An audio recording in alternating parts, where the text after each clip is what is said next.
Hello dear viewers and welcome.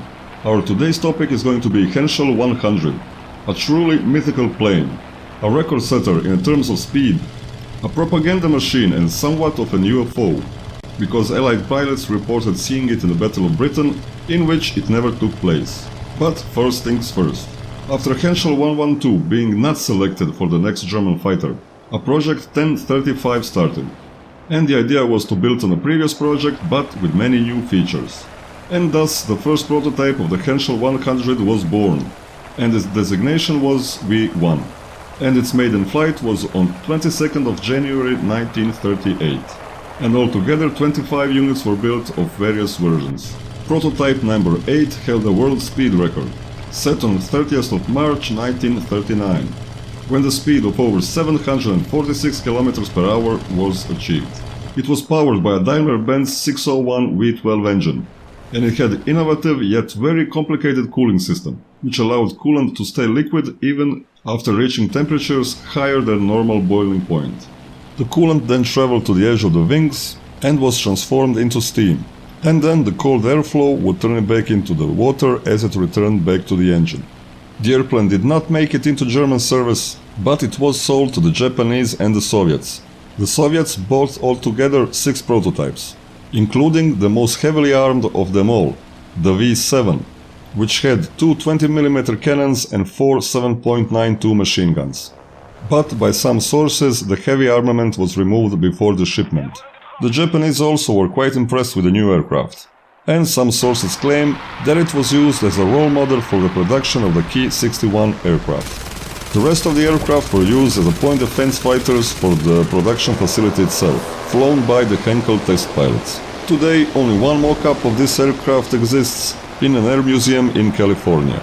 And one more important note on the D1 model that is available in War Thunder. Some sources claim that it should have been armed with one 20mm cannon and 2 7.92mm machine guns, rather than 3 7.92mm machine guns as presented in the War Thunder. But then its BR should be definitely higher than 2.0, and not to mention that it used to be at 1.7, which made it a true seal clubber. With its top speed of 670 km per hour, turn rate of 20 seconds, and its climb rate of 16.6 meters per second. And now let's play this amazing aircraft in War Thunder.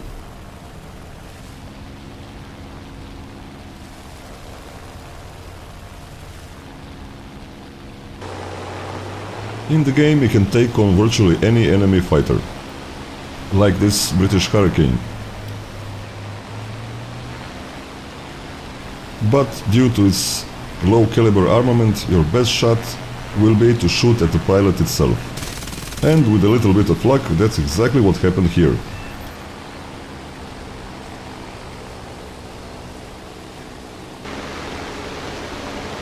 But that does not have to always be the case, as shown is the following example. The adversary is another Hurricane, and this one gets taken out by damage to its wing.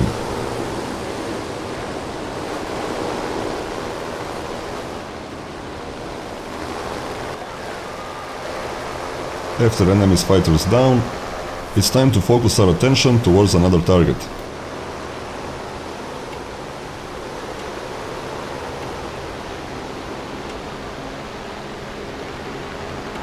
But even the larger target, such as this bomber, is not safe versus the 7.92mm machine guns. But it does take quite some time to bring him down, at least for me. It has nothing to do with my aiming skills, definitely. So a majority of the time a few passes are indeed needed to take a bomber down.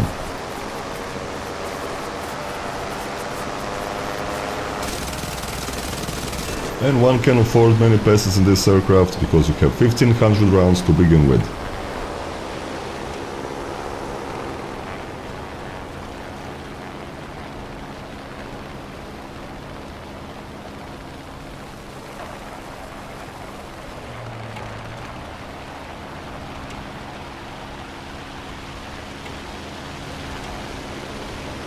And eventually all of the Catalina's engines are taken out.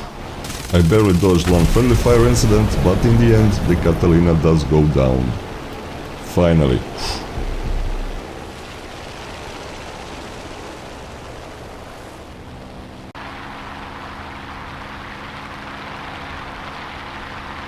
And now for something that I would definitely argue against, and would definitely not recommend. And that is the implementation of strategy of flying in a straight line behind an enemy bomber. Because this plane is not very durable, it's not a thunderbolt by any means. It is actually quite fragile, and implementing this strategy is the best way to get yourself shut down, even if you do get a kill in the process.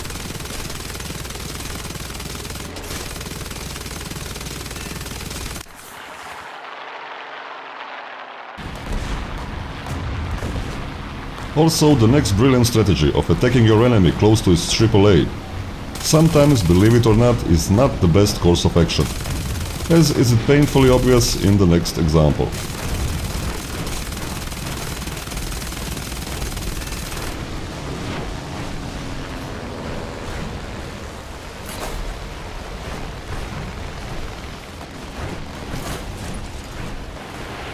So my recommendation would be to implement boom and zoom tactics and to focus your attention against enemy fighter aircraft. I am talking about realistic battles in which this aircraft really excels at.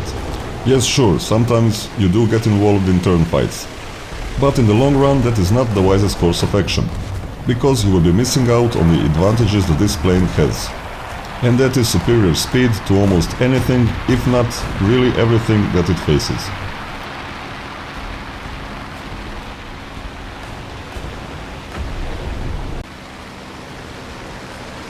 So, to sum it up, this plane really is fun to play, especially at its low BR, and you can have some really fun and interesting matches. Just use the sky speed to your advantage and throw those 7.92mm towards your enemies. And I am certain that you will have a lot of fun too. And I am also certain that you too will realize exactly why this plane receives so much praise in the War Thunder community. And that will be all for today's video. I do hope that you have enjoyed it. And if you have, please press like and subscribe button. And if you haven't liked it, please do it also because you're a wonderful person. Have a fantastic day and see you next time.